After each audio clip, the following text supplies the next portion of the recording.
My name is Mike Westfall, and this is the Treetop Pavilion, a derelict 19th century cricket pavilion that I'm transforming into a wonderful weekend retreat. Nearly all the materials are coming from here in the woods, which are also the home of a mountain bike track. And next on the list, some new doors and windows, and most importantly, a kitchen. I'm on my way now to rescue some old tables from a pub that were about to consign them to a bonfire. And you know me, I don't like to see anything going to waste. You'll see from the sign, this pub is called the Spotted Dog, but if you look closely, the sign actually looks more like a leopard, and the story goes that the guy who did the sign was very short-sighted and didn't think it was a spotted dog, but thought it was a leopard. And hence, the sign looks like a leopard, not a dog. How do I know all this? It's my local. Yeah, they messed about with that. Yeah, I think it's worth messing about with this and see what we can get out of it. Right. Big one first? Yeah, big one at the end first. Come on, Bill, let's go. See what you can do. Actually, if you take that side and I take this side, we might drop it over the legs. Okay.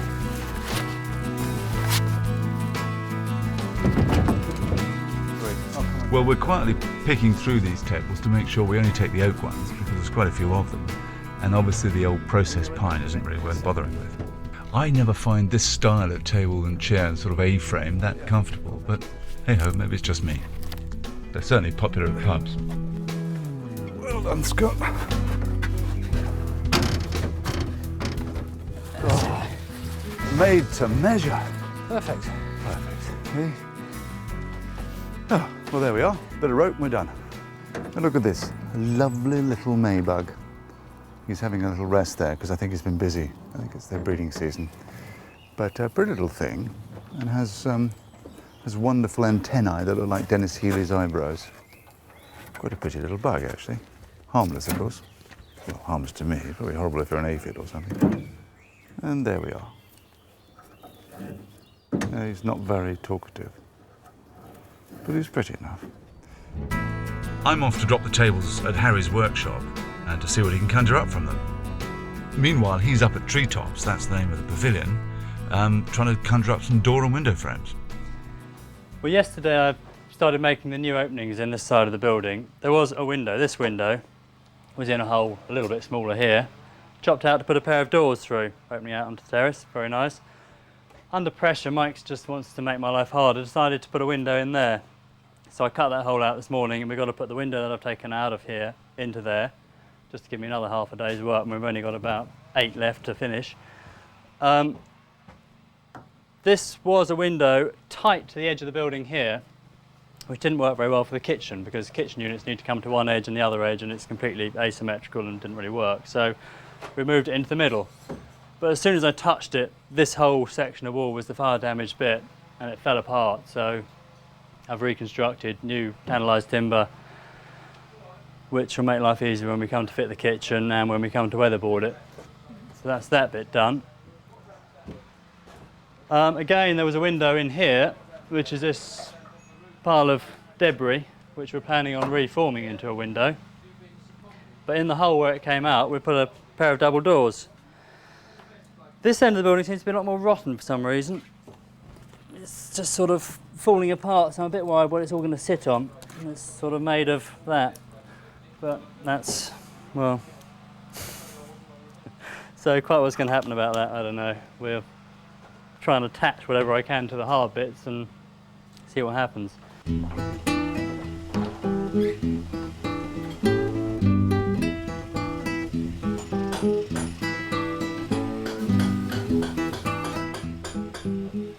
To be honest, I'm cutting corners a bit here. I'm doing what would normally be seen as an internal door lining, but we're using it for the windows here because it's undercover and it's only a weekend accommodation.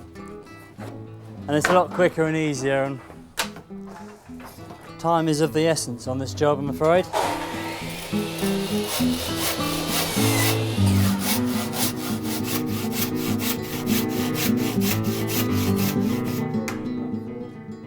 This is going to join, this is the leg of the window frame to the head, so it'll go into a slot in the window head, which will stop it rocking from side to side and stop it leaning in with the weight of the sash.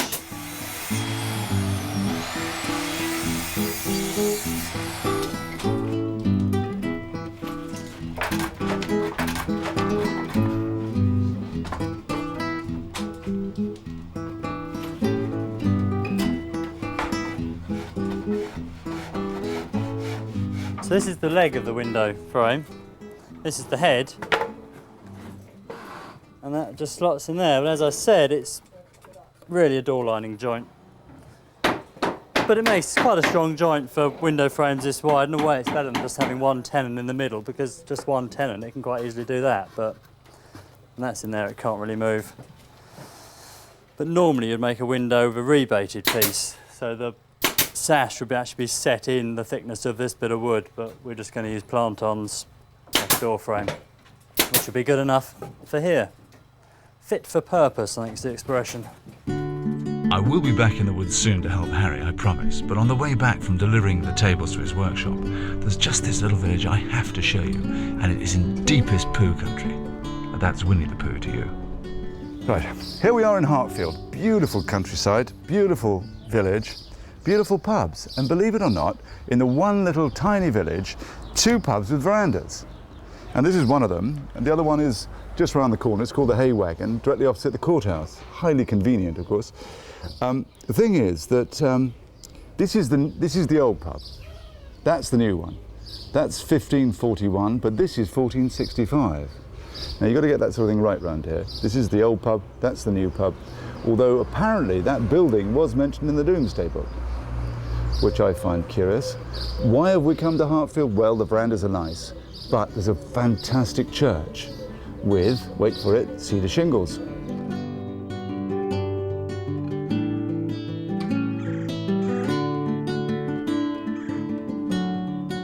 Well, we're still here at St Mary's in Hartfield, and the reason we're still here is because we found this amazing glass. Look at it, I mean, huge sheets, cast, thick as you like. I mean, that must be over 1/4 of an inch thick. And it's lasted so well because it's so strong, and there are cracks in it, and there are divots in it, and all that stuff. But the modern stuff, one here has been broken. I presume someone put a football through or something. And listen to the difference. Modern and the old stuff. It's so strong, just amazing. And you can see patterns in it, you can see flies and odd little bubbles and things. Incredible stuff. Oh, I'd like to take some home, please. I wonder if anyone still makes this. We found another little gem, this beautiful door made of English oak. And what a pretty thing it is. Not intended to keep the weather out, it's a lattice, but you'll see that it wouldn't have done much of a job keeping the weather out anyway with a gap like that, where the faithful of centuries have wandered through and slowly worn the step away. But a pretty piece nonetheless. I like it. This is genuine, we just found this lying here. It's a clay peg tile. You see the clay? Local clay. And on the back here, you can see where the pegs go. Square holes, square pegs going through, they lay on the tail button, and that's what holds the tile up. In fact, that's the way it would have gone. You can see the weathering and the lichen on the outside. But there's a clay peg tile. We call them Kent clay pegs. Here in Sussex, they probably don't. They're funny, the Sussex lot. The yew tree, of course, typical of a churchyard, and a lich gate. 1520 it says there. But look at the plasterwork. I mean, lovely timber, but between the timber, the plaster's been stamped. Now, I believe that's called pargeting, certainly is in some parts of the country. And it's an interesting technique, more common in Essex than Kent, as far as I'm aware. But it looks jolly nice, doesn't it? And it's been obviously done here for quite a few hundred years. Not so common these days, but I think it's very nice. And also, it's got the original metal frame windows, which is also jolly nice. I think it's very attractive.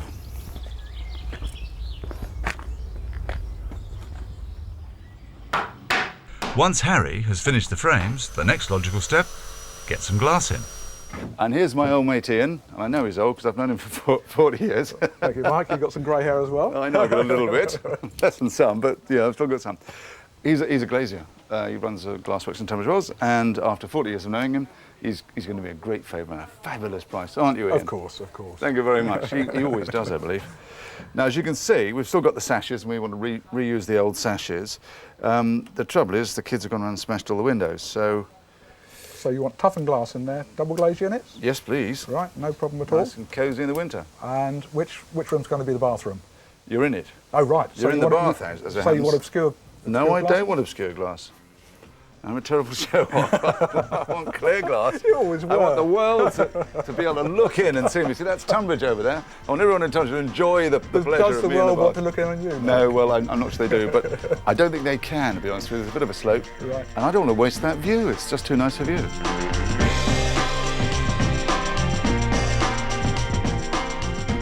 Well, this is what the old cricket pavilion should look like when it's finished, and I'm glad to say things really are moving on apace. Harry and Bill are making great progress with the rear cladding, which covers up the area most damaged by the fire.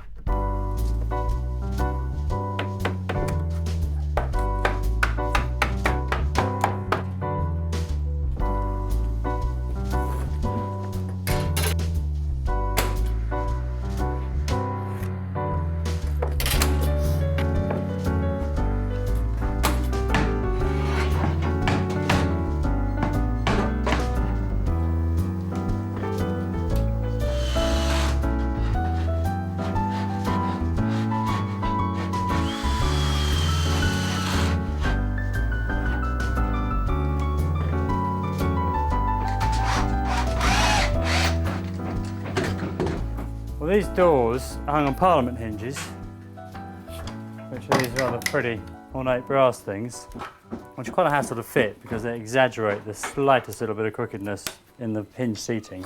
But the beauty of them is, well, that one doesn't because there's a beam in the way, but the door swings right back to flush, so when this is full of people partying, they won't be bumping into doors getting in the way, which is quite nice.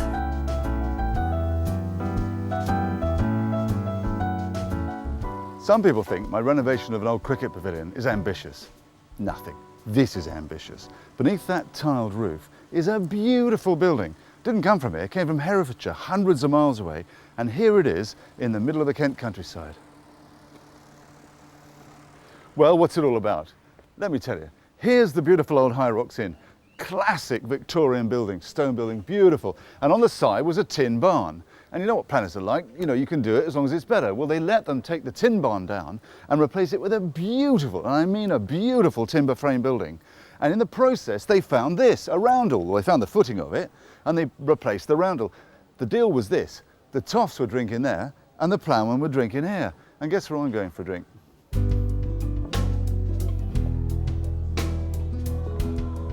Well, this looks like a beautiful old hauled barn. But in fact, I have to be honest with you, it isn't 100% genuine. The thing is, if you take a 400-year-old building and you move it, and you take it to bits and reassemble it, I'm afraid you have to make some slight compromises on the design. And there have been some compromises made. But the overall effect, look at it, it's perfect. This looks like a classic Elizabethan barn. It's beautiful. Now wait for it.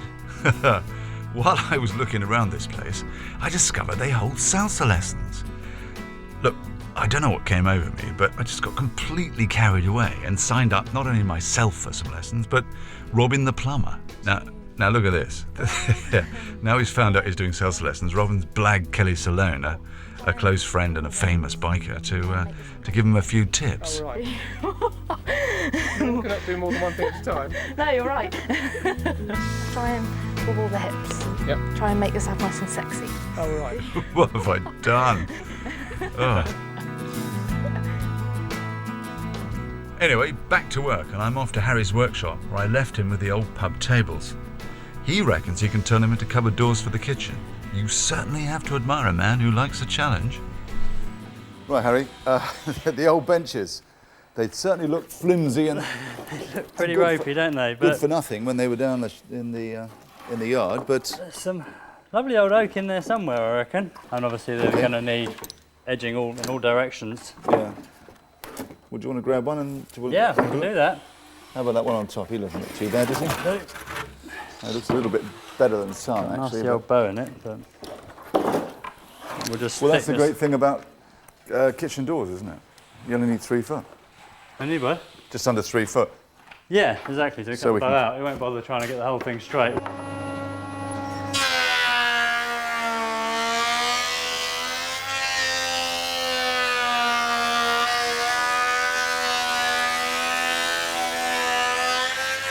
The business. Lovely, isn't it? The underside's a bit less rotten, I suppose, being protected. That was the Yeah. top of the table. Yeah. Too Bit many more beer character, stains. though. Yeah. But I mean, Nice if bit of that- wood. You know, to think they're throwing that away, they wanted it burnt. Madness. You know, extraordinary, isn't it?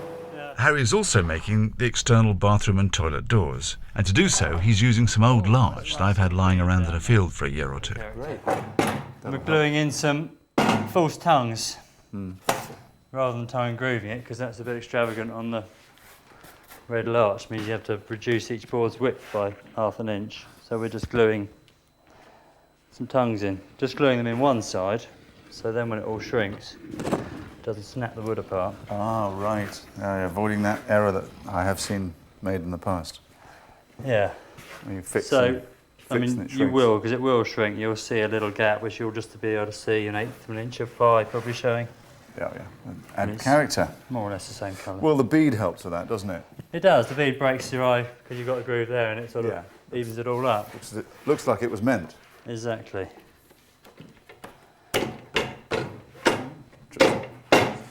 This must be a wonderfully exciting job, cutting these tongues. It doesn't take long on the machine. No, that's true.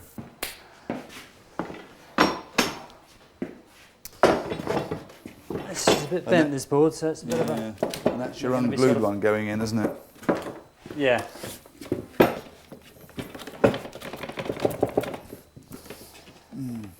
I might have to run a little, sharpen that in a bit of a plane. Ah. That's got it. Using brace and ledges, Harry's holding the planks together to make the doors. If you had seen the old logs this timber came from, I don't think you would ever have believed you could make doors this pretty from them. But if anyone can, Harry can. Ably assisted by Boo, of course.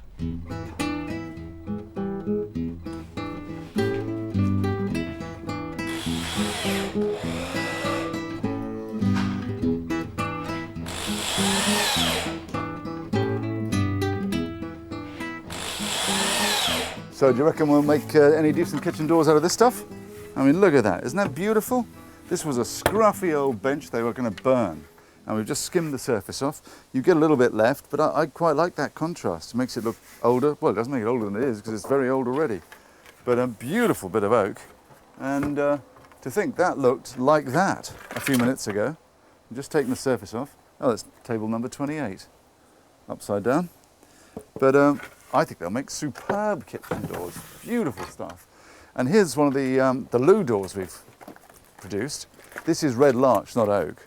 But you can see from the back here that it was just a few old planks that were lying in a field for a year or two. And Harry's surfaced them up, and they look great. Got to trim the ends off, of course, square it up a little bit, and a little bit of rubbing down. But it's pretty well there. And I think these will be great. And listen to this.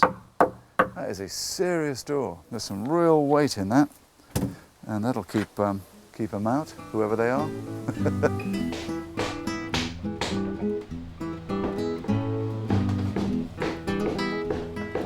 This is how we're building the kitchen. It's a bit of a cheat, really, on making a bespoke type kitchen in a far easier, quicker way. So we're using standard mass-produced units, which we've fitted, bought from the local kitchen supplier, and covering it with a face frame of very rustic looking oak, which is from the old pub tables that we chopped up a while ago. I put them all through the thickness of planer to get them into a reasonable shape, but purposefully haven't gone that far with it. I've kept a bit of that. I think these little holes and the old bolt hole and things all adds to the character. Face frame like this, you can take as long as you want with it. It could have little beaded edges, which look good, but they're quite a lot of work. These could be properly tenoned in, but again, it's a lot of work. So we've just biscuit jointed them. Each of these joints has a little groove cut out of a router, and one of those put in. The smaller ones I have to trim them down, and a screw in from the end, which you won't see the screw because it's underneath, and it makes a good strong joint. and when it's all fixed to the carcasses, that's all it needs.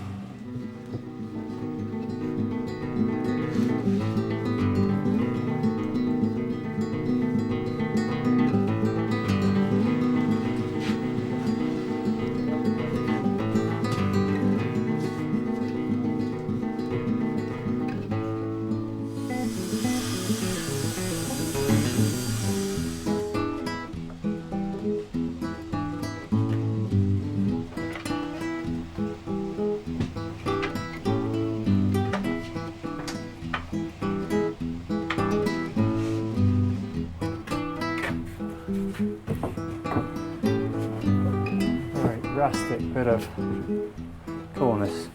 Meanwhile, in the living room, Bill's hard at work insulating the floor, which will ensure it's nice and toasty and warm in the winter. Well, here's the kitchen, 9/10 done, and I'm very excited about it. Harry's done a fantastic job. I mean, look at these. These were the old benches that were nearly burnt at the Spotted Dog, and we rescued them, and they're absolutely superb. I mean, they're rock hard old oak. And I just love that sort of aged look and the way the knots show through. Brilliant, done a lovely job there. Just a bit of finishing oil and a polish, that'll be fine. The tiles need grouting, but we haven't done that yet. And so the sink's not in, but here it is. I can just put it in position for you so you can see it. And it isn't just a sink, there's taps, everything. Taps and everything. We haven't got the oven yet, we're still waiting on that from the supplier. And the vent, got the fridge, and I tell you what, if there were beers in that fridge, I'd drink one to your health this minute, but unfortunately there aren't. Story of my life, I suppose. So, coming on nicely. And if you're wondering about the salsa lessons, well, judge for yourself. 2, 3, 4, and tap. 2, 3, 4, and tap. 2, 3, 4, tap. 2, 3, 4, tap. 2, 3. And how about Robin, I hear you say? If you think Robin's good at it, see these. Oh, aren't they wonderful?